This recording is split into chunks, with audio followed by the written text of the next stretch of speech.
ఏం ధ్యానం చేసామంటే 14వ వచనంలో పాపము మీ మీద ప్రభుత్వము చేయదు.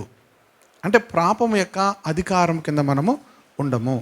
ఇక్కడ 7వ అధ్యాయంకి వచ్చేసరికి ధర్మశాస్త్రము మీ మీద ప్రభుత్వము చేయదు అనేటువంటి విషయాలు మనం నేర్చుకుందాం. పాపము ప్రభుత్వము చేయడం అంటే పాపము మన మీద అధికారిగా ఉండడం. రెండవది ఇక్కడ పెద్ద కన్ఫ్యూజన్ ఏమొస్తుందంటే, ధర్మశాస్త్రం మంచిది కదా, పాపం అంటే అందరికీ ఏంటి తెలుసు, పాపం మంచిది కాదు. కానీ ధర్మశాస్త్రం ఏంటి, మంచిది కదా. కానీ ఇక్కడ ఏమంటున్నాడంటే, మనం ధర్మశాస్త్రం యొక్క ప్రభుత్వము చేయుచున్నది. ఇక్కడ ఏమన్నాడు, నేను చదువుతాను ఇంకా. సహోదరులారా, మనుషుడు బ్రతికి ఉన్నంత కాలమే ధర్మశాస్త్రం అతని మీద ప్రభుత్వము చేయుచున్నదని మీకు తెలియదా? ఇప్పుడు ఈ ధర్మశాస్త్రం గురించి ఎందుకు పౌలు తీసుకొస్తున్నాడంటే, ధర్మశాస్త్రం కూడా మనుషులకు మేలని మనం అనుకుంటాం, కానీ చాలా ఇబ్బందికరమైన పరిస్థితి. లోనికి వెళ్ళే కొద్దీ మనకు అర్థమవుతుంది. ధర్మశాస్త్రం మన మీద ప్రభుత్వం చేసినా కూడా మనము ఆధ్యాత్మికంగా ముందుకు వెళ్ళలేం. ఇది కాంట్రవర్సల్గా ఉంటుంది, కానీ మీరు లోనికి వెళ్ళే కొద్దీ అర్థమవుతుంది. ఇక్కడ దానికి ఎగ్జాంపుల్ చెప్తున్నాడు చూడండి. భర్త గల స్త్రీ, ధర్మశాస్త్రం ఎరిగిన మీతో మాట్లాడుచున్నాను.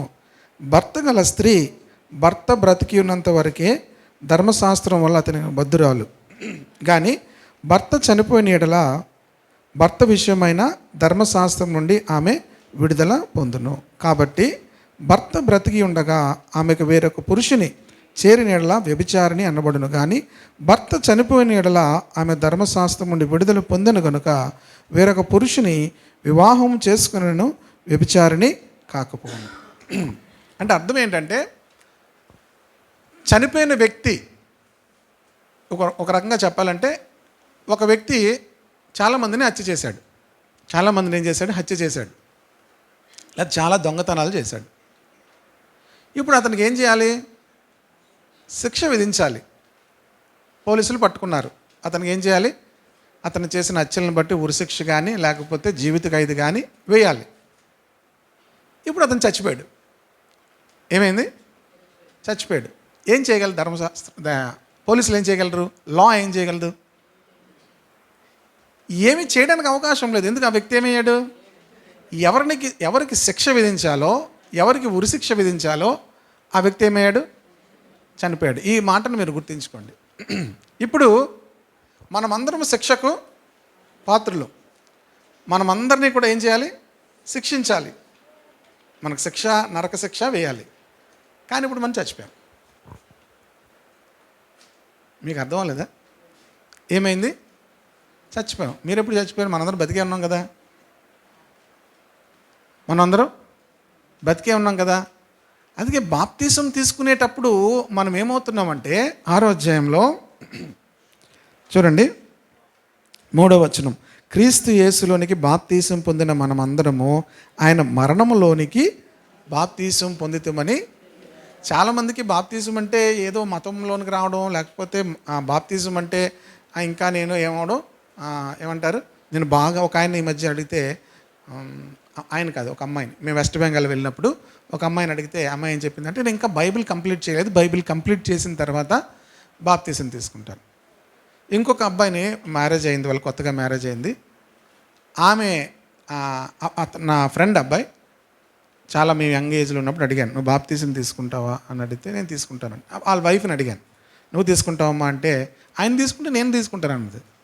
ఏంటి, ఆయన తీసుకుంటే, ఈమెకి బాప్తీసం ఎందుకు అనే విషయం తనకు తెలియదు. ఆయన తీసుకుంటే, ఆయన గోతులో గెంతేస్తే, మ్యారేజ్ అయిన కొత్తలో అలాగ ఉంటుంది, ఆయన గెంతేస్తే నేను గెంతేస్తాను అంటారు. ఇప్పుడు అయిపోయిన తర్వాత ఆయన గెంతేస్తే పోలేరా బాబు అనుకునే పరిస్థితి వస్తుంది. తర్వాత అదే అబ్బాయి ఇంటికి వచ్చిన తర్వాత ఓ 2-3 సంవత్సరాల తర్వాత, నువ్వు పెళ్లి చేసుకో ఎట్టి పరిస్థితిలో అన్నాడు. నువ్వు సేవ చేయాలనుకుంటున్నావు కనుక నువ్వు ఎట్టి పరిస్థితుల్లో పెళ్లి చేసుకోకు. ఏం బాబు అంటే, వద్దు, సేవ చేయాలంటే వద్దు అన్నాడు. ఆయన చేతిలో చేయించి బలవంతంగా నాతో మాట తీసుకున్నాడు. అయితే ఆయనకి నేను మాట ఇస్తే నేనెందు హిడవడబాబు నన్ను బలవంతంగా ఆపిస్తాడు వివాహం అనుకున్నాను.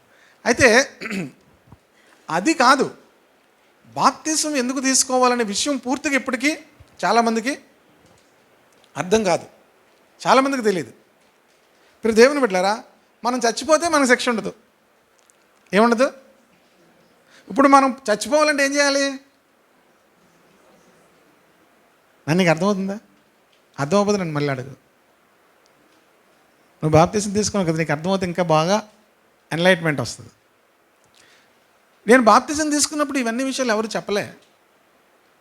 ఇప్పటికీ కూడా చాలామంది చెప్పరు అసలు బాప్తిజం అంటే ఏంటి, ఏం జరుగుతుంది తెలీదు. నేను బైబిల్ చదువుతున్నప్పుడు ఏం జరిగిందో అప్పుడు నాకు అర్థమైందనమాట. బాప్తిజం తీసుకున్నప్పుడు ఏం జరుగుతుందంటే ఆయన మరణంలోనికి మనం బాప్తిజం పొందుతున్నాం. బైబిల్ యొక్క సిద్ధాంతం ఎప్పుడూ కూడా ఒక్క వచనాన్ని బట్టి మనం ఒక సిద్ధాంతం చేయకూడదు. బైబిల్ ఎప్పుడూ కూడా ఎవరు ఏది చెప్పినా ఒకే వాక్యాన్ని బట్టి దాన్ని పట్టుకొని ఇదే అనడానికి లేదు. మరలా ఏం చేయాలి? జతపక్షి ఉండాలి. ఏముండాలి? వాక్యానికి ఎప్పుడు కూడా ఏముంటుంది? జతపక్షి అంటే దానికి. అందుకే బైబిల్ యేసు ప్రభు వారు ఏ మాట కూడా ఒక్కరు చెప్పిన సాక్ష్యాన్ని బట్టి నువ్వు ఎవరి మీద కూడా అతని యొక్క నేరము లేకపోతే తప్పు అంగీకరించదు, ఇద్దరు సాక్షులు ఉండాలి అని. యేసు ప్రభువును కూడా ఆయన చెప్తున్న మాటలను చాలామంది తృణీకరించారు. నీకు నువ్వే దేవుడు అని చెప్పుకుంటున్నావు, నీ సాక్ష్యం తప్పు అన్నారు. ఆయన అన్నాడు, నా సాక్ష్యం కరెక్ట్, ఎందుకంటే నేను ఒకరిని కాదు ఇద్దరిని అన్నాడు.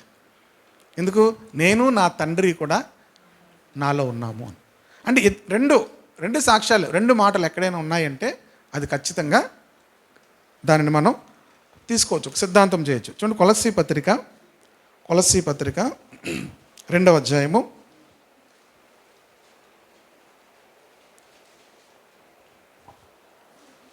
12వ వచనం. మీరు బాప్తిస్మమందు ఆయనతో కూడా పాతి పెట్టబడిన వారై. ఆగండి, తర్వాత వెళ్దాం. బాప్తిస్మమందు ఏమవుతున్నాం? ఆయనతో కూడా. ఎవరిని పాతి పెడతారు?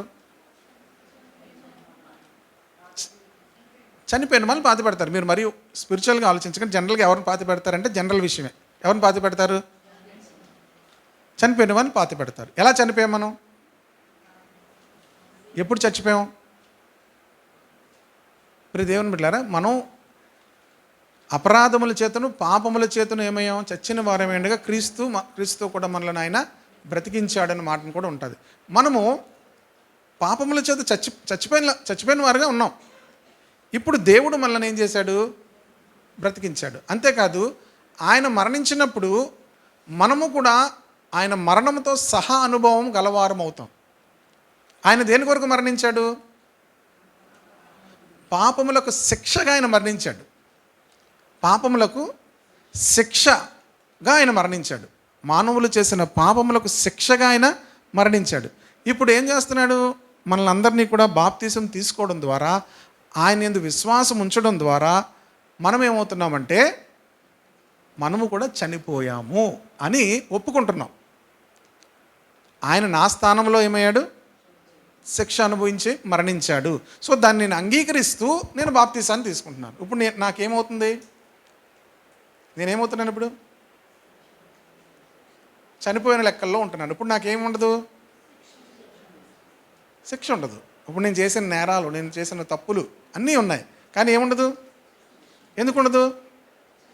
ఇది చాలా ఎన్లైట్మెంట్ విషయం. అది మీకు గ్రహిస్తే వండర్ఫుల్ ట్రూత్ అనమాట. మేము సేవానగర్ అని హానోకు నేను ఒక ప్రేయర్ సెల్ నడిపించేవాళ్ళు. భయంకరమైన చీకటి ఆ ఏరియాలోకి పగలు వెళ్తున్నా కూడా చీకటిగా ఉంటుంది, అంటే చీకటి శక్తులతో ఉంటుంది. రాత్రులు వెళ్తే ఒక భయంకరంగా ఉంటుంది అనమాట. చాలా భయంకరమైన వ్యభిచారం, చీకటి శక్తులు, భయంకరమైన విగ్రహారాధన ఉంటుంది. అలాంటి పరిస్థితులు మోస్ట్ ఆఫ్ ద పీపుల్ హెచ్ఐవితో చచ్చిపోయారు ఆ ఏరియాలో. Correct? Most of the people అందరికీ హెచ్ఐవి ఎయిడ్స్ చచ్చిపోయారు. అంత భయంకరమైన ప్రాంతం అది. ఆ ప్రాంతంలో ఒక ఆయన ప్రభుని నమ్ముకున్నారు. ఆయన పేరు గుర్తులేదు. ఆయన అన్మ్యారీడ్. ఒక ఆయన క్రైస్ట్ చర్చ్కి వచ్చేవారు, తర్వాత ఆయన పేరు గుర్తులేదు నాకు. సరే, అయితే వస్తున్నప్పుడు రెగ్యులర్గా ప్రేయర్ సెల్కి వచ్చేవారు, చర్చ్కి వచ్చేవారు. కొన్ని రోజులకి నాకు ఒక కళ వచ్చింది ఆయన గురించి. నాకు కళ వచ్చింది. కళ పూర్తిగా ఇప్పుడు గుర్తు రావట్లేదు, కానీ ఒకటి ఏంటంటే ఒక చచ్చిపోయిన వ్యక్తి ఉన్నాడు. ఆ వ్యక్తిని సమాధి చేయట్లేదు. ఆ వ్యక్తిని ఏం చేయట్లేదు? సమాధి చేయట్లేదు. తర్వాత మరి సమాధి చేయకపోతే ఏమొస్తాయి? కుక్కలు అన్నీ కూడా వచ్చేస్తాయి. తర్వాత ఏమవుతుంది? ఇంకా కంపు కొడుతుంది కదా. అలా కళ వచ్చింది. తర్వాత ఆయన కనిపిస్తున్నారు. అప్పుడు నాకు అర్థమైంది ఏంటంటే, ఆయన ప్రభునందు విశ్వాసం ఉంచారు, చర్చికి వస్తున్నారు, కానీ ఏం తీసుకోవట్లేదు? బాప్తిజం తీసుకోవట్లేదు. అప్పుడు ఆయనకు బాప్తిజం తీసుకోవాలని చెప్పినప్పుడు ఆయన ఎంఏ పాల్ గారి చర్చిలో బాప్తిజం తీసుకోవడం జరిగింది. అంటే మనము చనిపోయిన వెంటనే ఏమవ్వాలి? పాతి పెట్టబడాలి. పాతి పెట్టబడకపోతే ఏమవుతుంది? కంపు కొడుతుంది. అలాగా ఈ పాతి పెట్టడం ద్వారా మనము దానికి సాదృశ్యంలోకి వెళ్ళగలుగుతున్నాం అంటే బాప్తిసం అనుభవంలోనికి వెళ్తున్నాం. అంటే ఇప్పుడు మనం ఎప్పుడైతే బాప్తిసం అనుభవంలోనికి వెళ్తున్నామో మనకి ఏమవుతుందంటే మనం చనిపోతున్నాం.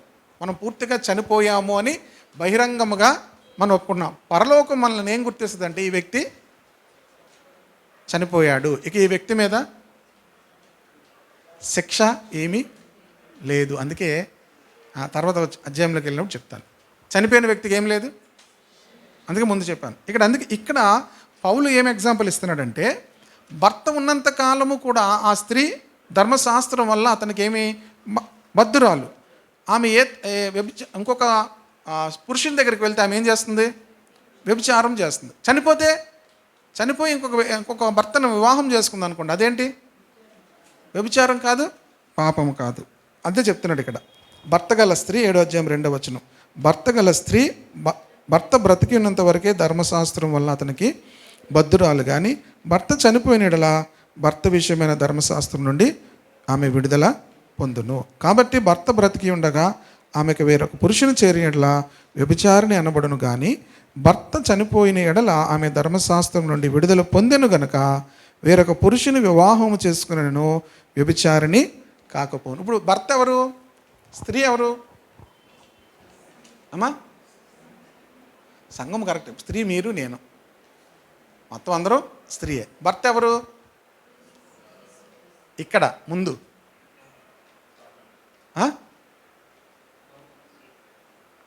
మరి ఇక్కడ అన్నాను, ఇందులో చూసి చెప్పచ్చు. ధర్మశాస్త్రం, ఓకేనా? లా ఏంటి మనకు? ఇప్పుడు ధర్మశాస్త్రం. ఇప్పుడు దేవుడు ఏం చేస్తున్నాడంటే, ఆ యొక్క ధర్మశాస్త్రాన్ని ఆయన ఏం చేస్తున్నాడు? తీసివేస్తున్నాడు. అందుకే బైబిల్ గ్రంథంలో తర్వాత చూసినప్పుడు మీకు ఇంకా ఆ మాటలు చెప్తాను. కాబట్టి భర్త బ్రతికి ఉండే ఆమెకు వేరొక పురుషుని చేరిన యెడల వ్యభిచారిణి అనబడును, కానీ భర్త చనిపోయిన యెడల ఆమె ధర్మశాస్త్రం నుండి విడుదల పొందను గనక వేరొక పురుషుని వివాహం చేసుకునను, ఆమె వ్యభిచారిణి కాకపోను. కావున నా సహోదరులారా, మనము దేవుని కొరకు ఫలమును ఫలించున్నట్లు మృతుల్లో ఉండి లేపబడిన క్రీస్తు అను వేరొకని చేరుటకే మీరును ఆయన శరీరము ద్వారా ధర్మశాస్త్రం విషయమై మృతులైతుంది. ఇప్పుడు జాగ్రత్తగా చూడండి. ఇప్పుడు మనం వేరొక పురుషుని చేరుతున్నాము అంటున్నాడు. ఎవరా పురుషుడు? కావున నా సహోదరులారా, మనము దేవుని కొరకు ఫలము ఫలించిన మృతుల్లో నుండి లేపబడిన క్రీస్తు అను వేరొకని చేరుటకై.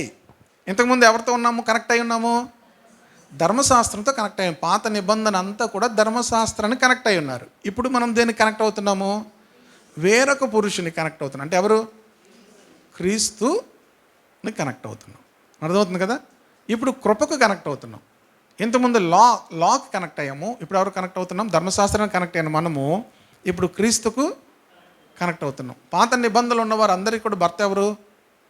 ధర్మశాస్త్రం. ఇప్పుడు ఎవరు మనకు భర్త? నిన్ను సృష్టించిన వాడైన దేవుడు నీకు సృష్టికర్త, నీకు భర్త అయి ఉన్నాడు. ఇప్పుడు మనకి ఎవరు భర్త అంటే, దేవుడు క్రీస్తు వచ్చేంత వరకు కూడా మనల్ని ధర్మశాస్త్రానికి అప్పగించాడు. ఆ మాటలు కూడా గలతీ పత్రిక 3వ అధ్యాయము. మీకు అర్థమవుతున్నాయా? కష్టంగా ఉన్నాయా? ఎవరు నోరెప్పరేదేంటి? అర్థం అవుతున్నట్టుగానే ఉందా? మీరు మరలా చదివితే అది లోతుగా వెళ్తుంది. 3వ అధ్యాయము 22వ వచనం చూడండి.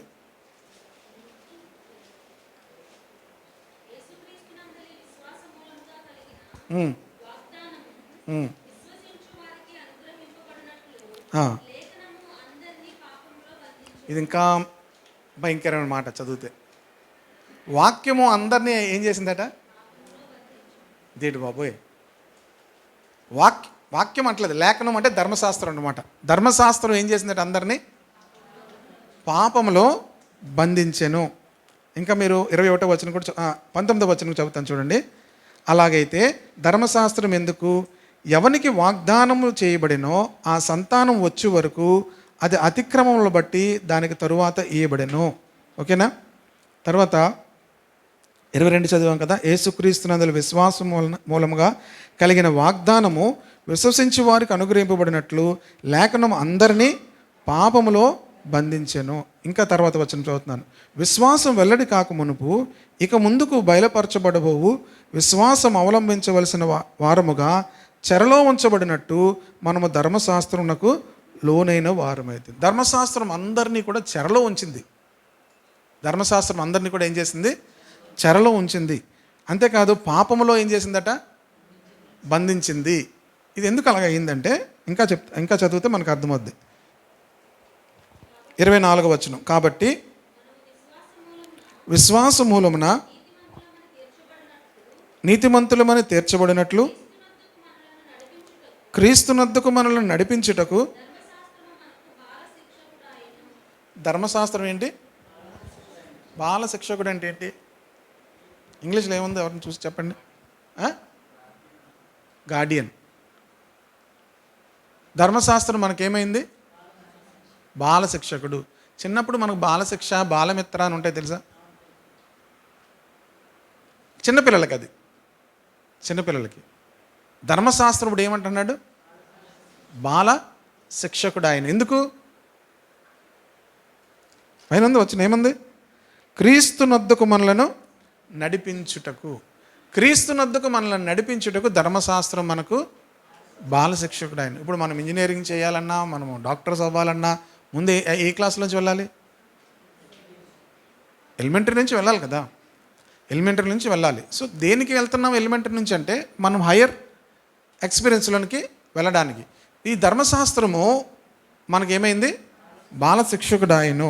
అంతేకాదు లేఖనం అందరినీ కూడా పాపములో బంధించను. ఇప్పుడు మనిషి ఏం చేస్తాడంటే నేను పాపిని అని తను ఒప్పుకోగలుగుతాడు.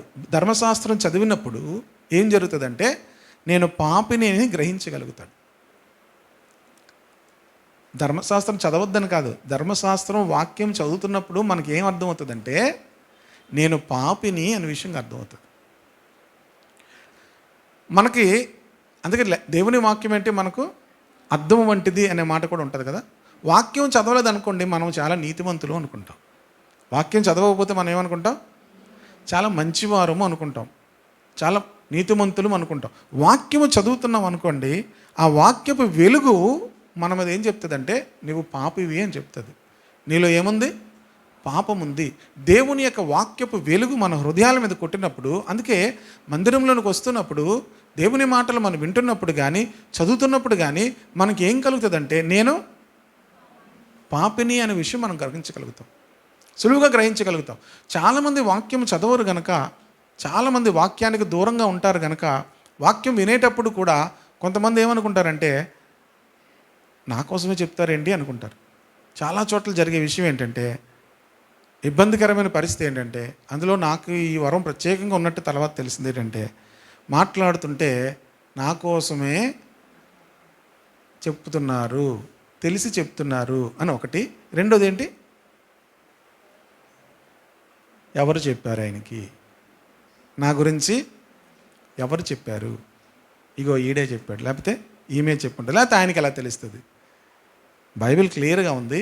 ఎవడైనా దేవుని మందిరంలోనికి వచ్చినప్పుడు, దేవుని మాటలు వింటున్నప్పుడు అతడు పాపి అని గ్రహించగలుగుతాడు. కనుక మనం చేసిన ఆ తప్పులన్నీ కూడా దేవుడు ఏం చేస్తాడు? బయలుపరుస్తాడు. కనుక వాక్యము మనలో ఉన్నటువంటి పాపాన్ని ఏం చేస్తుంది? ఎక్స్పోజ్ చేస్తుంది.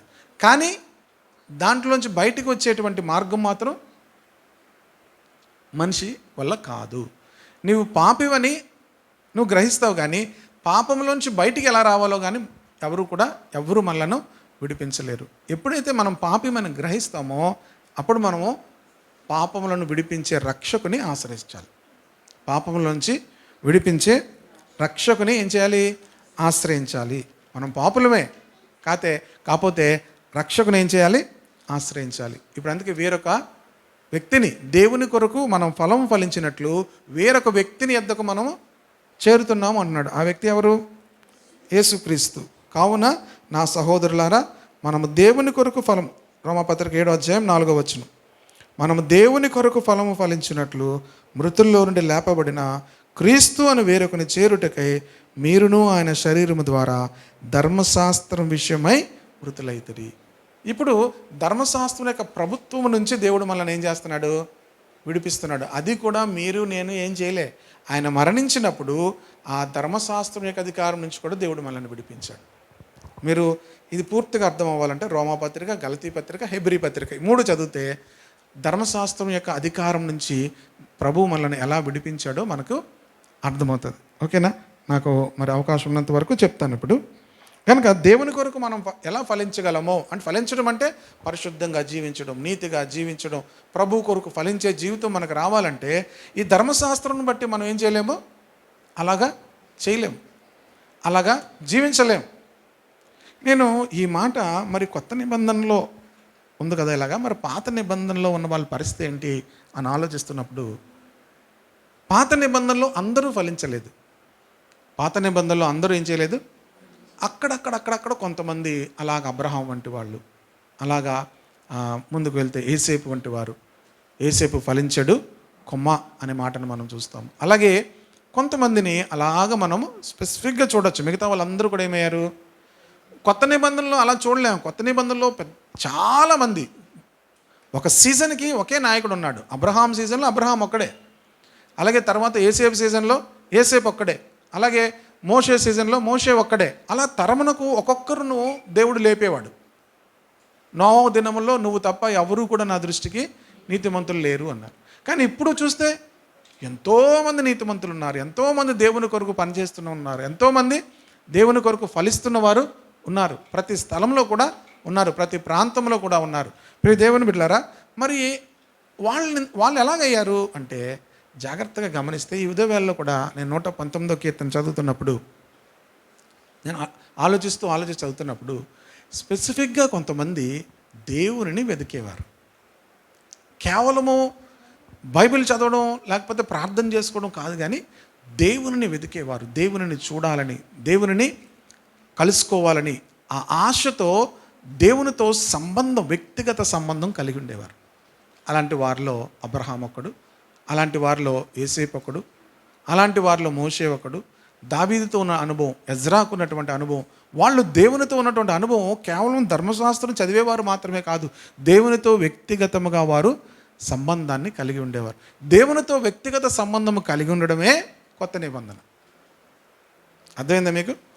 కొత్త నిబంధన కేవలము బైబిల్ చదువుకొని ప్రార్థన చేసుకోవడం కాదు, దేవునితో వ్యక్తిగతమైన సంబంధం, అతి పరిశుద్ధ స్థలంలోనికి దేవుడు మనల్ని తీసుకెళ్లేటువంటి అనుభవం.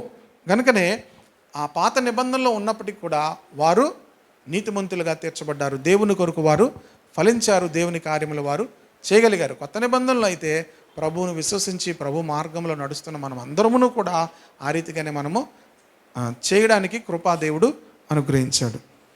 5వ వచనం, రోమాపత్రిక 7:5 ఏలయనగా మనము శరీర సంబంధులమై ఉండినప్పుడు మరణార్థమైన ఫలములు ఫలించుటకై ధర్మశాస్త్రం వలనైన పాపేచ్ఛలు మన అవయములలో కార్యసాధకములై ఉండెను. మనము శరీర సంబంధులమై ఉన్నప్పుడు మరణార్థమైన ఫలములు ఫలించుటకై ధర్మశాస్త్రం వలనైన పాపేచ్ఛలు. ఏంటిది ధర్మశాస్త్రం వలన అయిన పాపేచ్ఛలు? ధర్మశాస్త్రం వలన పాపేచ్ఛలు ఏం కలుగుతాయి అంటే, ఒక లైన్లో దేవుడు మనల్ని ఏం చేశాడు? ధర్మశాస్త్రం ఈ లైన్లో వెళ్ళాలి, ఇలా వెళ్ళకపోతే మీరు ఏం చేస్తున్నారు? తప్పు చేస్తున్నారు. ఇప్పుడు ఇలా వెళ్ళాలంటే మనం తిన్నంగా లైన్లో వెళ్ళాం, మనం ఆ లైన్ ఏమవుతాం? తప్పిపోతాం. అలాగా దేవుడు ఏది చేయొద్దన్నాడో దానిని చేసేటువంటి మనస్తత్వం ఉంది. మనం దాన్ని చేసి ఆ పాపేచ్ఛలు మనలో ఉన్నాయి కనుక మరణానికి పాత్రులుగా మనం అయిపోతున్నాం. మరణార్థమైన ఫలములు ఫలించుటకే పాపేచ్ఛలు మన అవయవంలో ఉన్నాయి. ఇప్పుడు దేని చేత నిర్బంధింపబడుతామో 6వ వచనం, దాని విషయమై చనిపోయిన వారమై ధర్మశాస్త్రం నుండి విడుదల పొందుతిమి. హల్లెలూయా. చనిపోయిన మన మీద ఏముండదు? ధర్మశాస్త్రమునకు ప్రభుత్వము ఉండదు. నా ఎద్దకు ఒక స్నేహితుడు వచ్చేవాడు. ఆ స్నేహితుడితో మాట్లాడుతున్నప్పుడు తను చాలా మంచి ఎడ్యుకేటెడ్, ఇంజనీరింగ్ చేశాడు, మంచి పొజిషన్లో ఉండేవాడు. తను ఎక్కువగా ఈ పాపముతో ఓడిపోతూ, సాతానుతో ఓడిపోతూ చాలా విచిత్రమైన సమస్యలు చెప్పేవాడు. సాతాడు నన్ను కొడుతున్నాడు, నా తల ఊడిపోతుందనేవాడు. విచిత్రమైనటువంటి ప్రశ్నలు వేసాడు అనమాట. సాతానుడు నా మీద ఒత్తిడి తీసుకొస్తున్నాడు, అందుకే నా తల ఊడిపోయేది అనేవాడు. ఇంకా డిఫరెంట్ విషయాలు చెప్పేవాడు. నేను తర్వాత నాకు తెలియదు తను అలా చేశాడని. ఎప్పుడు గిల్టీ కాన్షియస్తో ఉండేవాడు. ఎందుకు అలా ఉండేవాడు అంటే, ఒకరోజు చెప్పాడు ఏంటంటే, నా క్యాలెండర్లో నేను రాసుకున్నాను. ఏమని రాసుకున్నాడంటే, ఈరోజు ఉదయం 5 o'clock లేస్తాను, 2 hours ప్రార్థన చేస్తాను, సాయంత్రం 2 hours ప్రార్థన చేస్తాను, రోజు నేను 5 అధ్యాయాలు చదువుతాను అని రాసుకున్నాడు. కానీ రాసుకున్న తర్వాత ఏమైందంటే, మొదటి రోజు ఫెయిల్, రెండో రోజు ఫెయిల్, వారం రోజులు పోయాక చూస్తే ప్రతిరోజు కూడా ఏమైంది? ప్రతిరోజు అన్ని సబ్జెక్టులు ఫెయిల్ అయిపోతే మీ మొక్కలు ఎలాగుంటాయి? ఒక సబ్జెక్టులో పోతేనే మనకేమవుతుంది? చాలా బాధగా ఉంటాం. ఇప్పుడు వారం రోజులు అంటే 7 సబ్జెక్టులు పోయాడు, ఇప్పుడు ఎలాగుంటాడు? నేను అన్నీ ఫెయిల్ అయిపోయాను, అన్ని రోజులు ఫెయిల్ అయ్యాను. నేను అన్నాను, ఎవడు చెప్పాడు నీకు రాసుకోమని చెప్పాను. ఏం చెప్పాను నేను? నీకు ఎవడు చెప్పాడు రాసుకోమని? 2 గంటలు ప్రార్థన చేసేస్తానని నువ్వు రాసుకోమని ఎవడు చెప్పాడు? మీకు అర్థమవుతుందా? అన్ని గంటలు అంత సమయం ప్రార్థన చేస్తాను దేవుడు ఏమన్నాడు? దేవునితో గడపాలని దేవుడు కోరుకుంటాడు తప్ప నువ్వు మరలా కొత్త ధర్మశాస్త్రం చేసుకోవాల్సిన అవసరం లేదు. అర్థమైందా? దేవుడు ధర్మశాస్త్రం నుండి మనం విడుదల పొందామంటే మనం కొన్ని ధర్మశాస్త్రాలు చేసుకుంటాం. మళ్ళీ ఇది తెలియక చాలామంది మరలా గిల్టీ కాన్షియస్లోకి వెళ్తారు. మరలా నేరారోపణ ఏమవుతుంది తెలుసా? నేను రెండు గంటలు ప్రార్థన చేయలేదు, 5 అధ్యాయాలు చదవలేదు, మళ్ళీ సాయంత్రం ప్రార్థన చేయలేదు, మళ్ళీ నేను పాపిని. ఇప్పుడు ఎవరు చెప్పుకుంటున్నారు ఇవన్నీ? నీ మీద నువ్వే నేరారోపణ చేసుకుంటున్నావు. దేవుడు ఏం చేశాడు? ధర్మశాస్త్రం నుంచి మనలను విడిపించాడు. మనం ఇప్పుడు నేను ఏదో ఊరు వెళ్ళాను, నాకు గంట సమయం ఏమవ్వలేదు, ప్రార్థన చేయడానికి అవ్వలేదు. ఇప్పుడు నేను పాపిని అయిపోతానా? ఇప్పుడు నాకు జ్వరం వచ్చింది, చలి వణుకు వచ్చేస్తుంది, ఇప్పుడు నేను గంట సేపు ప్రార్థన చేయలేదు, నేను పాపిని అయిపోతానా? ఎందుకవును? దేవుడు నాకేమి ఎక్కడా కూడా నువ్వు గంట సమయం ప్రార్థన చేయమని ఆజ్ఞ ఏమి ఇవ్వలేదు. మీరు శోధనలో పడకుండానట్లు మెలకువ కలిగి ప్రార్థన చేయండి అన్నాడు. ఒక గడి అయినా మీరు శోధనలో పడకుండా ఒక గడి అయినా మేలుకొని ఉండలేరా అన్నాడు. ఆజ్ఞాపించాడా? ఆజ్ఞ ఏంటి? ఆజ్ఞలు వేరు. నీ దేవుని నువ్వు ప్రేమించాలి, నీ పొరుగువానిని కూడా అది ఆజ్ఞ. నువ్వు గంటసేపు ప్రార్థన చేయకపోతే నరకానికి వెళ్ళిపోతావు అని ఆజ్ఞ కాదు. కానీ దేవునితో గడపకపోతే శోధనలోనికి వెళ్తాం. అర్థమవుతుందా? సాతానుడు మన మీద దాడి చేయడానికి అవకాశం ఉంటుంది దేవునితో గడపకపోతే. కానీ నువ్వు గంటసేపు ప్రార్థన చేయకపోతే నేరం చేస్తున్నావు అని ఎక్కడ దేవుడు చెప్పలేదు. మీకు అర్థమవుతుంది కదా? కానీ ప్రార్థన చేయకపోతే శోధనలో పడతాము, మనం బలహీనమైపోతాం. బలహీనమైపోయి మనకు ఎదురైన శోధనలు ఏం చేయలేము? జయించలేము.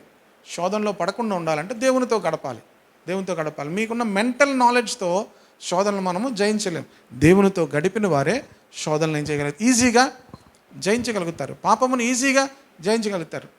పాపమును అసహించుకోగలుగుతారు దేవునితో గడపకపోతే. ఆజ్ఞగా మనం దాన్ని ఏం చేయకూడదు. దేవుడు మనల్ని ప్రేమించాడు, మనం కూడా దేవుని ప్రేమిస్తే అది ఈజీగా మనం చేయగలుగుతాం. దేవుని ప్రేమించేవాడు ఆయన సన్నిధిలో సంతోషముగా గడపగలుగుతాడు. ఆయన ప్రేమించేవాడు ఖచ్చితంగా, ఇప్పుడు భార్యాభర్తలు ఉన్నారు, ఒకరినొకరు ప్రేమించుకున్న వాళ్ళు 2 రోజులు మాట్లాడుకోవట్లేదు అనుకోండి, 2 రోజులు మాట్లాడకపోతే ఎలా ఉంటుంది పరిస్థితి? 3 రోజులు మాట్లాడట్లేదు, వారం రోజులు మాట్లాడుకోవట్లేదు. ఎలాగుంటుంది అది? ఒకరంటే మాకు గొప్ప ప్రేమ అండి అంటే మాట్లాడుకోవట్లేదు. దాన్ని ప్రేమ అంటారా? దేవుని ప్రేమిస్తే మనం ఆయన ఆజ్ఞలను మనమే గైకొంటాం. అంతే తప్ప ప్రియ దేవుని బిడ్డలారా, మనము ఇలాగా ఇన్ని రాసుకొని ఈ కమిట్మెంట్స్, దొంగ కమిట్మెంట్స్ కూడా మనం చేస్తాం. ఇప్పుడు January 31 నైట్ చాలా కమిట్మెంట్, ఈ సంవత్సరం నుంచి ప్రభువా నేను నువ్వే చూడు ప్రభు ఎలా చేస్తాను, అసలు నువ్వు చూడు ఇంకా నేను ఎలా ఉంటాను అన్నట్టు చెప్తాం దేవునికి. ఆ మొదటి 2 రోజులు చాలా హుషారుగా ఉంటాం, అక్కడి నుంచి తర్వాత ఏం చేస్తాం? గయ్యే కాంసే అంత అయిపోద్ది. అయితే ప్రియ దేవుని బిడ్డలారా, మనము కొత్త నిబంధనలో ధర్మశాస్త్రం కింద లేం. దేని కింద ఉన్నాం? కృప కిందకు దేవుడు మనల్ని తీసుకొచ్చాడు. దేని కిందకు తీసుకొచ్చాడు? కృప కిందకు ఉన్నాం. అయితే కృప మనల్ని పాపం చేయమని పర్మిషన్, లైసెన్స్ ఏమిచ్చింది? లైసెన్స్ ఏమి ఇవ్వలేదు. గతంలో ఈ ధర్మశాస్త్రం మనం అనుసరించలేము, కానీ ఇప్పుడు కృప ద్వారా, దేవుని యొక్క సహాయం ద్వారా ధర్మశాస్త్రం అన్నిటినీ అన్నిటినీ కూడా పాటించగలం. గతంలో మనము అందుకే ఆ విషయాలను ఇప్పుడు కింద చెప్తాడు పౌలు. ఓకేనా? ధర్మశాస్త్రం విడుదలను పొంది మనము అక్షరానుసారమైన ప్రాచీన స్థితి కాక ఆత్మానుసారమైన నవీన స్థితి గలవారమే సేవ చేస్తున్నాం. అక్షరానుసారమైనదంటే మీకు ఉదాహరణ చెప్తాను. నీ తల్లిదండ్రులను ప్రేమించాలి అన్నాడు. నీ తల్లిదండ్రులను ఏం చేయమన్నాడు? నువ్వు దీర్ఘాయుష్మంతుడు అగినట్లు ఆజ్ఞల్లో ఒక ఆజ్ఞ ఏంటి? నీ తల్లిని తండ్రిని సన్మానించడం అంటే ఏంటి చెప్పండి? ఇప్పుడు మా అమ్మగారిని ఇక్కడ కూర్చోబెట్టి ఒక షాల్ వేసి, ప్రతి ఆదివారం ఒక షాల్ వేసి ఒక బొకే ఇచ్చి నేను సన్మానిస్తున్నాను. నా హృదయంలో ప్రేమ ఏం లేదు. దేవుని వాక్యం ఏం చెప్పింది? సన్మానించాలని. ఇప్పుడు నేను ఏం చేస్తున్నాను? నాకు హృదయంలో ప్రేమ ఏం లేదు, కానీ నేను ఏం చేస్తున్నాను? దేవుని వాక్యం ఏం చెప్పింది? సన్మానించాలని చెప్పింది. ప్రతిరోజు కూడా వచ్చి ఒక షాల్ వేసి బొకే ఇచ్చి వెళ్ళిపోతున్నాను. నేను ఏం చేస్తున్నాను? సన్మానిస్తున్నాను, కొంచెం డబ్బులు ఇస్తున్నాను ఇంకా. కానీ నా హృదయంలో ప్రేమ లేకుండా దాన్ని చేయొచ్చా చేయకూడదా? చేయొచ్చా? చేయగలం. నా హృదయం లేదు, ప్రేమ లేదు, కానీ నేనేం చేస్తున్నాను? ఎందుకు చేస్తున్నాను? నేను దీర్ఘాయుష్మంతుడిని అవ్వాలంటే ఏం చేయాలి? నీ తల్లిదండ్రులు నువ్వేం చేయాలి? సన్మానించాలి. కనుక ఇప్పుడు నేను ప్రతిరోజు ప్రతి ఆదివారం మా అమ్మగారిని పిలవడం, చేరేయడం, షాల్ వేయడం, బొకే వేయడం. ఆజ్ఞను పాటిస్తున్నాను లేదా? అక్షరానుసారముగా చేస్తున్నాను. అర్థమవుతుందా? విశ్రాంతి దినమును ఆచరించాలి. ఇప్పుడు విశ్రాంతి దినమును ఆచరించడం అంటే, అమ్మో విశ్రాంతి దినం ఆచరించకపోతే ఆజ్ఞ తప్పిపోతాను, కనుక నేను ఎక్కడికి వస్తున్నాను? దేవుని మందిరానికి వస్తున్నాను. ఇప్పుడు నేను దేనికి వస్తున్నాను? అది దేవుని ఆజ్ఞ. కనుక నేను వస్తున్నాను, వెళ్ళిపోతున్నాను. నేనేం ఫ్రూట్ఫుల్గా ఉండను, నేనేమి ఆనందించను దేవుని సన్నిధిలో, నేనేమి అనుభవించను, కానీ దేవుని ఆజ్ఞను ఏం చేస్తున్నాను? పాటిస్తున్నాను. ఏ విగ్రహానికి కూడా నేను మొక్కను, కానీ హృదయంలో బోల్డ్ విగ్రహాలు ఉంటాయి. దేవుని వాక్యం ఏం చెప్పింది? ఏ హృదయానికి మొక్కకూడదు. నేను ఎవరికి మొక్కట్లేదు, నేను మారు మనసు పొందిన తర్వాత కూడా నేను ఎవరికి మొక్కలేదు, ఇప్పుడు ఎవరికి మొక్క మనకు సంబంధం లేదనుకున్నాను. ఒకరోజు అలాగ ఆలోచిస్తుంటే నా పర్సు మీదకి వెళ్తుంది. నా పర్సులో ఒక క్రికెటర్ ఫోటో ఉంది. ఎవరిది ఉంది? క్రికెటర్ ఫోటో ఉంది. ఇప్పుడు లిడియా ఫోటో కూడా ఉంటుంది. దేనికి? అస్తమాట చూసుకోవడానికి కాదు. అప్పుడప్పుడు ఈ బ్యాంక్ ట్రాన్సాక్షన్స్కి వచ్చినప్పుడు బెన్నీ ఫోటో ఉంటుంది, వీళ్ళది ఉంటుంది. అది ఇందులో చూసుకోవడానికి కాదు, సడన్గా ఫోటో కావాలంటే తీసిస్తారనమాట. ఒక రెవెన్యూ స్టాంపు ఇవన్నీ ఉంటాయి. ఇప్పుడు రెవెన్యూ స్టాంప్ నాకేం విగ్రహం కాదు. దేనికి అది? ఏదైనా మనీ ట్రాన్సాక్షన్ కావాల్సినప్పుడు అప్పుడు అర్జెంటుగా రెవెన్యూ స్టాంప్ కావాలంటే పరిగెత్తకుండా ఒక 4 అవి, ఇవి 2 ఫోటోలు, నావి 2 ఫోటోలు, బెన్నీ 2 ఫోటోలు ఉంటాయి. సడన్గా ఈ ఆధార్ కార్డు, ఇప్పుడు అన్నిటికీ ఒక ఫోటో కావాలండి, ఒక ఆధార్ కార్డు కావాలంటారు కదా, దానికి. అలా కాకుండా ఎలా ఉంటుంది? చాలామంది ఫోన్లోని, అంటే అదే పెద్ద పాపం అని నేను చెప్పట్లేదు, ఇఫ్ ఇట్ ఈస్ నువ్వు ప్రతి ఉదయం అలా చూసుకొని, అది విగ్రహం. అర్థమవుతుందా? నాకు పర్సు మీదకి వెళ్తుంటే చూస్తే ఏంటుందో పర్సులో అని చూస్తే ఒక క్రికెటర్ ఫోటో ఉంది. నాకు అర్థమైంది, చింపి పడేశాను. కనుక ఎవరిని కూడా మనము విగ్రహాలుగా మన యొక్క జీవితాల్లోనికి ఏం చేయకూడదు? చేసుకోకూడదు. హృదయాల్లో మనం ఏమనుకుంటాం, అక్షరానుసారంగా అయితే నేనేమి విగ్రహాలకి ఏం చేయట్లేదు, మొక్కట్లేదు, పూజించట్లేదు, వాటికి సాగిలపడట్లేదు. కానీ చాలామందికి ఎక్కడుంటాయి, హృదయాల్లో ఉంటాయి విగ్రహాలు. ధనం ఒక విగ్రహం. ధనం చాలామందికి ఏంటి, ఒక విగ్రహం. చాలా పొజిషన్స్, అవన్నీ కూడా విగ్రహాలుగా ఉంటాయి. అవన్నీ కూడా తీసి దేవుని కొత్త నిబంధన ఏం చెప్తుంది తెలుసా, క్రీస్తుని మీ హృదయాలలో ప్రభువుగా ప్రతిష్ఠించండి అంటాడు. పేతురు చెప్తాడు ఈ మాట. ఎన్నో అధ్యాయము, 3వ అధ్యాయము, బహుశా 15 కానీ 16 కానీ చూడండి. 16 ఏమో. పేతురు రాసిన మొదటి పత్రిక 3వ అధ్యాయము 16 కానీ 15 కానీ చూడండి. చదువు. 16 వచనం. మీ హృదయముల యందు, హృదయాల్లో క్రీస్తుని ఏం చేయాలట, ప్రతిష్ఠించడం అంటే ఏంటి తెలుసా? చాలాసార్లు గృహ ప్రతిష్ఠ అంటారు తెలుసా. గృహ ప్రతిష్ఠ అనకూడదు అసలు, కానీ అంటారు. కానీ కామన్ వర్డ్ అంటే ఏంటి, గృహ ప్రతిష్ఠ అంటే ఒక రకంగా అనొచ్చు, దేవునికి ప్రతిష్ఠించామంటే అర్థం దేవునికి చెందింది, దేవునికి చెందింది. వాళ్ళకి ప్రతిష్ఠించినప్పుడు అది వాళ్ళకి చెందింది. ఇప్పుడు క్రీస్తు మన హృదయాల మీద ప్రభుగా ప్రతిష్ఠించండి అంటే అర్థం ఏంటి, హృదయం అంతా ఆయనదే. ఏంటి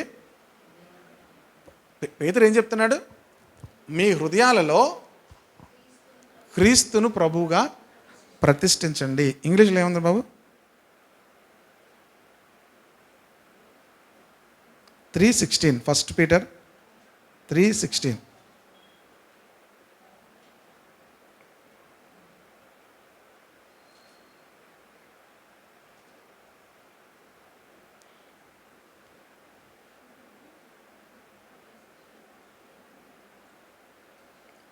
ఒక్కొక్కసారి అటు ఇటు ఉంటాయి, 15లోగానే ఉంటుందేమో చూడండి.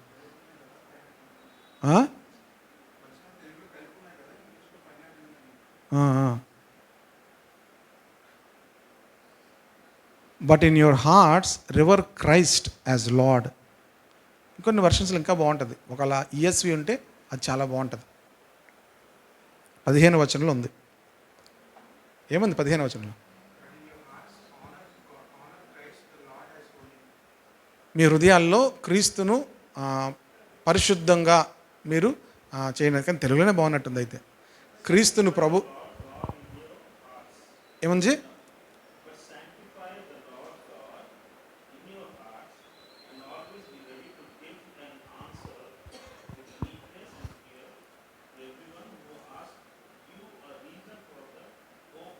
సరిపోద్ది.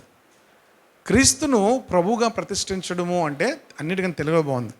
క్రీస్తును ప్రభుగా ప్రతిష్ఠించడం అంటే పూర్తిగా హృదయం అంతా ఎవరిది, మిగతా వాళ్ళందరూ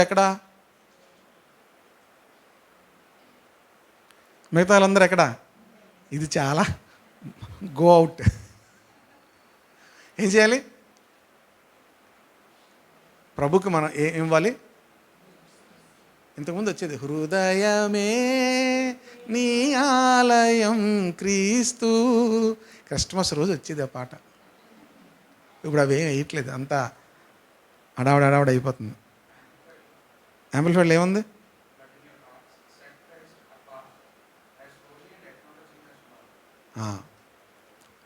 క్రీస్తు కొరకు మీ హృదయాన్ని ప్రత్యేకపరిచి ఆయనను ప్రభువుగాను ఆయనను దేవునిగాను ప్రతిష్ఠించుకోండి అంటున్నాడు. కనుక ప్రియ దేవుని బిడ్డలారా, అది చాలా అద్భుతమైనటువంటి విషయం. ఆ రీతిగా మన హృదయాలను ఏం చేయాలి, ఇలాగ ఎప్పుడు మనం ఆలోచించలేదు కదా. మిగతా వాళ్ళందరూ ఎక్కడ, మనం అన్ని హృదయంలోకి చేర్చుకొని నువ్వు కూడా పక్క నుండి ప్రభువా. ఇప్పుడు చూడండి, చాలామంది, ఒక తెలిసిన ఒక అమ్మాయి ఉంది, నేను మీ యేసుప్రభుకి ఏం తక్కువ చేయలేదండి, నేను మీ యేసుప్రభుకి ఏమీ తక్కువ చేయలేదు, వీళ్ళకేటి పెడతాను ఆయనకి అదే పెడతాను, వీళ్ళకి ఎలా చేస్తాను వాళ్ళకి అదే చేస్తాను, వీళ్ళకి ధూపం వేస్తాను ఆయనకి ధూపం వేస్తాను, వాళ్ళకి కొవ్వు వెలిగిస్తాను, వీళ్ళకి మీ యేసుప్రభుకి ఏం తక్కువ చేయలేదు. మా యేసుప్రభుకి ఏం తక్కువ చేయకపోవడం కాదు, మొత్తం మా యేసుప్రభువే అని చెప్పాను. అంతా మొత్తం పేతురు అదే చెప్తున్నాడు. మొత్తము ఆయనను ప్రభుగా ఏం చేయాలట, ప్రతిష్ఠించాలి. క్రీస్తును మీ హృదయాలలో ప్రభువుగా ప్రతిష్ఠించాలి. Praise the lord. అది ఎందుకు వెళ్ళాను ఇక్కడ చెప్పాను నేను. పాత నిబంధన ఏం చేయొచ్చు, ఈజీగా చేయొచ్చు. ఇప్పుడు చెప్పనా, అందుకే యేసు ప్రభు వారు వచ్చి రాగానే ఏం చెప్పాడు ఆయన ప్రసంగంలో, ధర్మశాస్త్రం నేను నెరవేరుస్తున్నాను, మీరు నెరవేర్చే విధానం వేరు, నేను నెరవేర్చే విధానం వేరు అని ఏం చెప్పాడు. మీరు ఒక వ్యక్తిని చూసి వ్యర్థుడా అంటే, వ్యర్థుడే అన్నానా, ద్రోహి ద్రోహి ద్రోహి అంటే చూడండి మత్తయి సువార్త 5వ అధ్యాయము. అంటే ధర్మశాస్త్రానికి కొత్త నిబంధన అనుభవానికి తేడా మీకు చెప్తున్నాను. 5వ అధ్యాయము 21వ వచనం చూడండి. నరహత్య చేయవద్దు, నరహత్య చేయవాడు విమర్శనకు లోనగునని నేను మీతో చెప్పున్నదేమనగా, తన సహోదరుని మీద కోపపడు ప్రతివాడు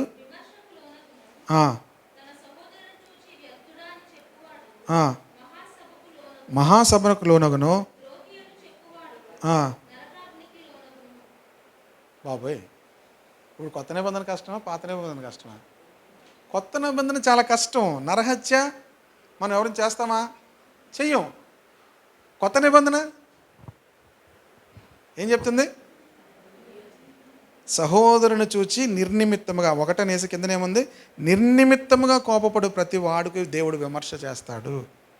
తప్పు లేకుండా వాడి మీద కోపపడితే, నిర్నిమిత్తంగా అంటే కారణము లేకుండా కోపపడితే నువ్వేమవుతావు, విమర్శకు లోనవుతావు. నీ సహోదరుని చూచి వ్యర్థుడా అంటే, వ్యర్థుడా అంటే ఏంటి, పనికి వాలిన వాడా అన్నావు అనుకో, నువ్వేమవుతావు, మహాసభకు అంటే నువ్వు మహాసభలో తీర్పు తీర్చబడుతుంది. ద్రోహి అంటే, ద్రోహి అని ఎలాగంటారు, ద్రోహి అని ఎలాగంటారు, ద్రోహి అంటారా, ద్రోహి అంటారు కదా, అది అలాగంటే నరకాగ్నికి లోనగును. నిర్నిమిత్తముగా అంటే కారణము లేకుండా అలాగంటే. అంతేకాదు, ఇంకా ఇంకో మాట ఉంటుంది చూడండి, 27వ వచనం. వ్యభిచారము చేయవద్దని చెప్పబడిన మాట మీరు విన్నారు కదా. వ్యభిచారము చేయకుండా ఉండొచ్చు. నేను మీతో చెప్పున్నదేమనగా, ఒక స్త్రీని మోహపు చూపుతో చూచు ప్రతివాడును అప్పుడే తన హృదయమందు ఆమెతో వ్యభిచారము చేసిన వాడు. ఇది కష్టమా, అది కష్టమా? అక్షరానుసారమైనటువంటి ధర్మశాస్త్రం అంటున్నాడు. అంటే ధర్మశాస్త్రంలో ఉన్నవన్నీ అక్షరానుసారముగా చేయడానికి అవకాశం ఉంది. కానీ ఆత్మ నరహత్య చేయకపోవచ్చు, కానీ వాడు ద్రోహి, వాడు దరిద్రుడు, వాడు పోవాలి, వాడు నాశనం అయిపోలే అని మనం అనుకోవచ్చు. మనం ఏమవుతున్నాం, నరహత్య చేసినట్టే. వ్యభిచారం చేయకపోవచ్చు, కానీ ఒక మోహపు చూపుతో ఎవరిని మనం చూసినా ఏమవుతున్నట్టు, వ్యభిచారం. అలాగే మీరు అవన్నీ చదవండి.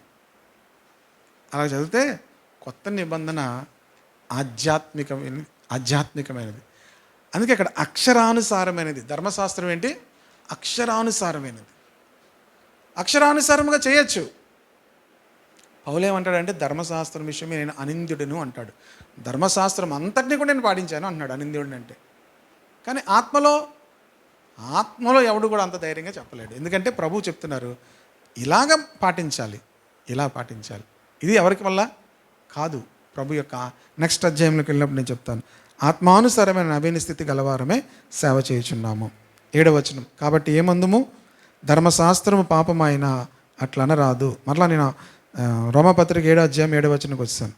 ధర్మశాస్త్రం వలనే కానీ పాపం అనగా ఎట్టిదో నాకు తెలియదు. ధర్మశాస్త్రమే పాపం అంటే ఏంటో చెప్తుంది, ఓకేనా? ధర్మశాస్త్రం పాపం కాదు, ధర్మశాస్త్రం వలననే పాపం అంటే ఏంటో తెలుస్తుంది. ఇది ముట్టద్దు, అది చెయ్యొద్దు, ఇది తినద్దు. ఏది తినద్దు? దేవుడు కొన్ని తినద్దు అన్నాడు. పంది మాంసం తినకూడదు అన్నది బైబిల్లో. కొత్త నిబంధనకు వచ్చేసరికి తినేయచ్చు అని చెప్పామంటే అవి కూడా మిగిల్చరు. ప్రస్తుతం వాదన అయిందన్నమాట ఒకసారి.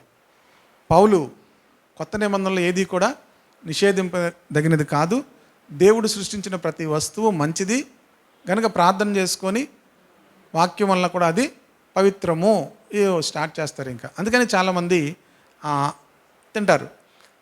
నేను కూడా 1-2 సార్లు బాగానే ఉంది కదా అని చెప్పి నా ఫ్రెండ్ ఒక అబ్బాయి చాలా బాగుంటుంది, ఏ పార్ట్ బాగుంటుందో ఒకటి చెప్పి తినిపించాడు. నాకు బైబిల్లో వేరొక మాట కనిపించింది. అది దేవునికి హేయము అని ఉంది. అది దేవునికి హేయము అని ఉంది. That makes difference. ఇప్పుడు తినచ్చా తినకూడదు కాదు, దేవునికి హేయమైనది నేను ఎలా చేయగలను? దేవునికి ఇప్పుడు నేను దేన్ని బట్టి మానేశాను?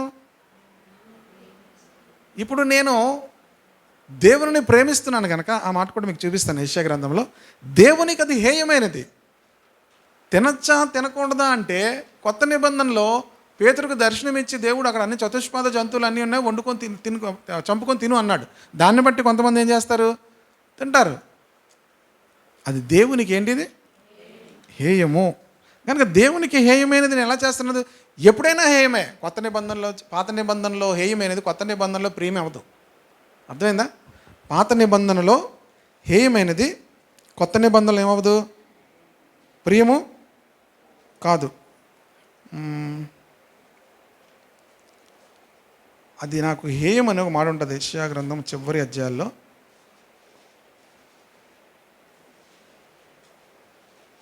మీకు చూపిస్తాను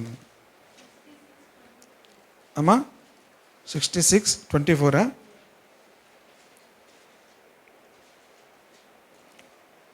కాదమ్మా, ఏ అధ్యాయం చెప్పారు? ఇలాంటి చివరి అధ్యాయాలను ఉంటుంది. నేను యాక్చువల్గా దాన్ని అండర్లైన్ చేసుకోలేదు.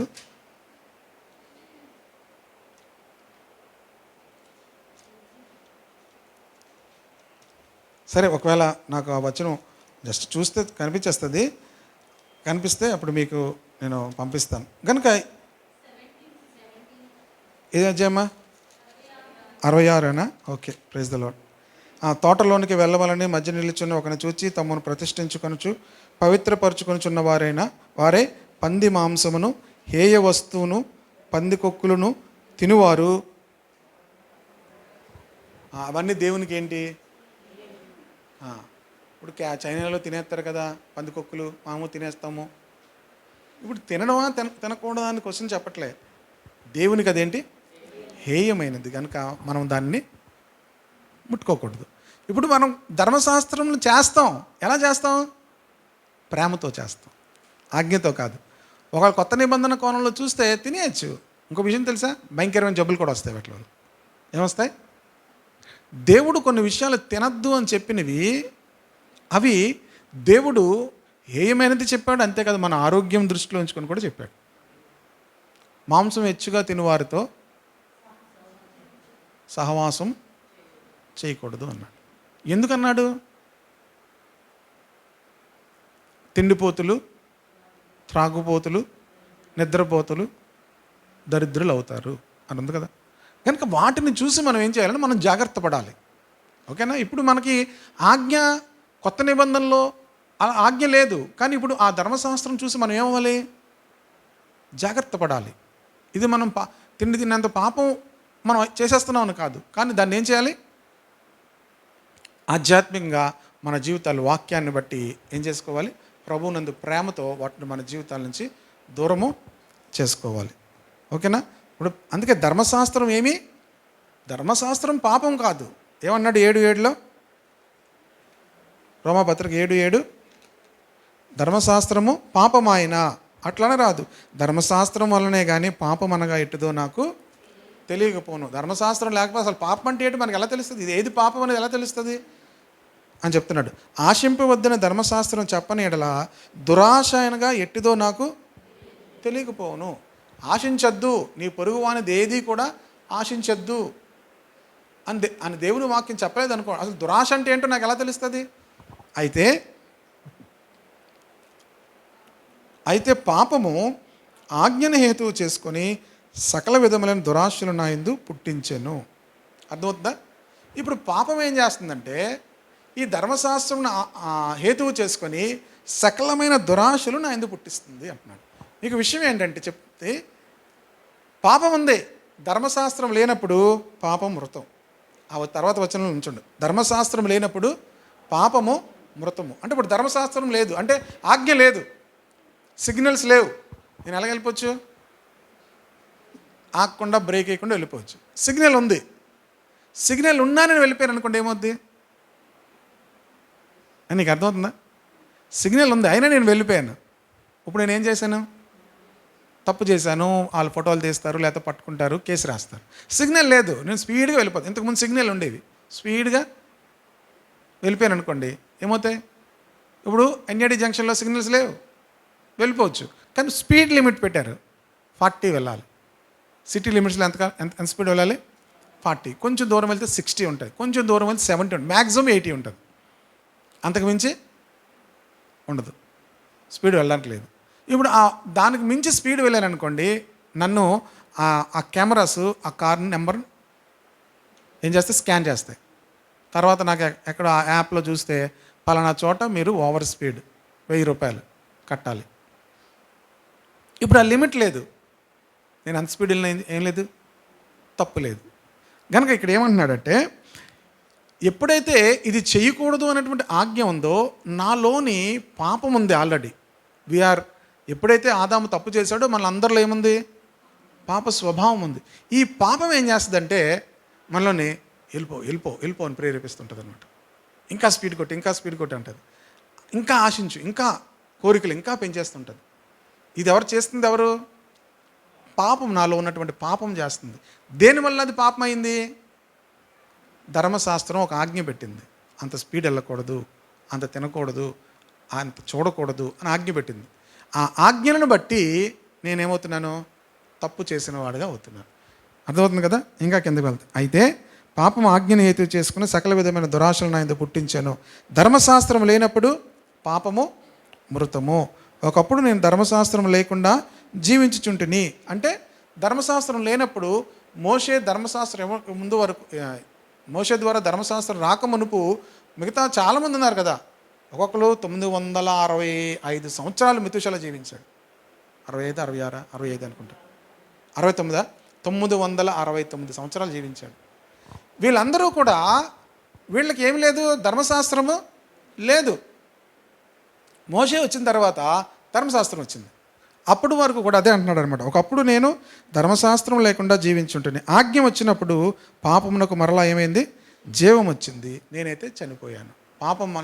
ఎప్పుడైతే పాపం మనకు జీవితం ఏంటి? మరణం. నేను చనిపోయాను అంటున్నాడు. అప్పుడు జీవార్థమైన ఆజ్ఞ నాకు మరణార్థమైనట్టుగా కనబడను. యాక్చువల్ ధర్మశాస్త్రం మంచిదే, కానీ అది నాకు మరణంగా అయిపోతుంది అంటున్నాడు. ఏలైనగా పాపము ఆజ్ఞను హేతువు చేసుకొని నన్ను మోసపుచ్చి దాని చేత నన్ను చంపెను. కాబట్టి ధర్మశాస్త్రం పరిశుద్ధమైనది, ఆజ్ఞ కూడా పరిశుద్ధమైనది, నీతి గలదియు ఉత్తమమైనదే ఉన్నది. ఉత్తమమైనది నాకు మరణకారమైన అట్లన రాదు. అయితే పాపము ఉత్తమమైన దాని మూలముగా నాకు మరణము కలుగు చేయొచ్చు.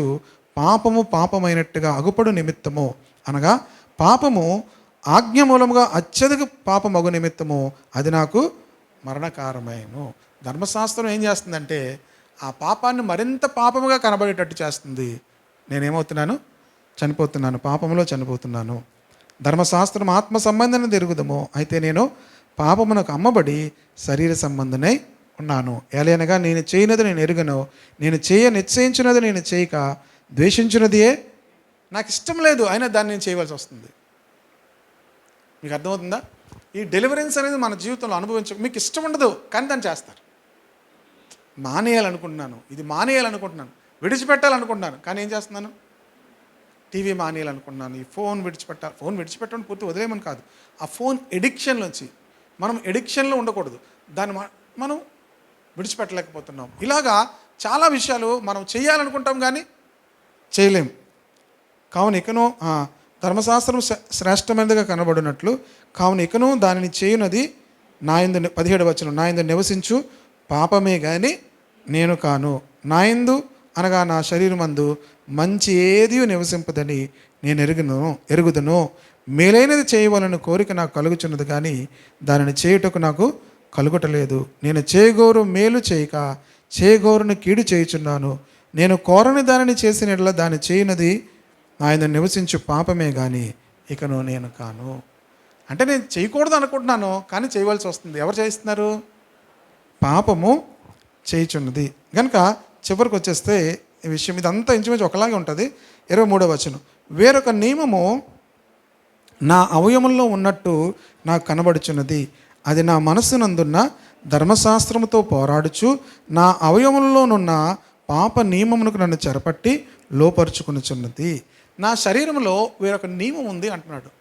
ఆ నియమం ఏంటంటే పాప నియమము. ఆ నియమం ఏంటి? పాప నియమం. అది నన్ను ఏం చేస్తుంది? నా అవయవంలో ఉన్న పాప నియమము నన్ను ఏం చేస్తుంది అన్నాడు? ధర్మశాస్త్రంతో పోరాడుచు నన్ను చెరపట్టి లోపరుచు. ధర్మశాస్త్రం కూడా ఉంది, చేయకూడదు అంటుంది, కానీ పాపం ఏం చేస్తుంది? చేయిస్తుంది. ఇప్పుడు చేయకుండా ఉండడానికి బలం లేదు. ధర్మశాస్త్రం ఏం చెప్తుంది? చేయకూడదు అని చెప్తుంది. పాపం ఏం చేస్తుంది? చేయమంటుంది. ఇప్పుడు ఈ చేయకూడదు అనడానికి ఇది ఎక్కడుంది? లోన శరీరంలో పాప నియమం ఉండిపోయింది, రెండూ ఉండిపోయాయి. ఇప్పుడు పాపం ఏం చేస్తుంది? చేయిస్తుంది. అందుకే ఏమంటున్నాడంటే అయ్యో నేనెంత దౌర్భాగ్యుడను అంటున్నాడు. మీరు ఎప్పుడైనా అనుకున్నారా నేను ఎంత దౌర్భాగ్యుడని? మనం సాధారణంగా నేను ఎంత మంచివాడిని అనుకుంటాం, ఎంత తెలివని అనుకుంటాం, ఎంత జ్ఞానవంతుడిని అనుకుంటాం. ఎంత దౌర్భాగ్యుడని అని మీరు అనుకుంటారు చూసారా? అప్పుడు మీకు మారు మనసు వస్తుంది. అర్థమైందా? మారు మనసు వచ్చినప్పుడు ఉంటుంది ఆధ్యాత్మిక జీవితంలో ఉన్న ఆనందం.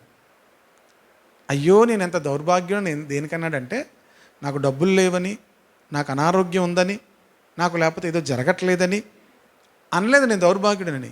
దేని కొరకు అన్నాడంటే, నేను నీతిగా జీవించాలని ఆశపడుతున్నాను, కానీ నా అవయవంలో ఉన్న పాపము నన్ను పాపం చేపిస్తుంది.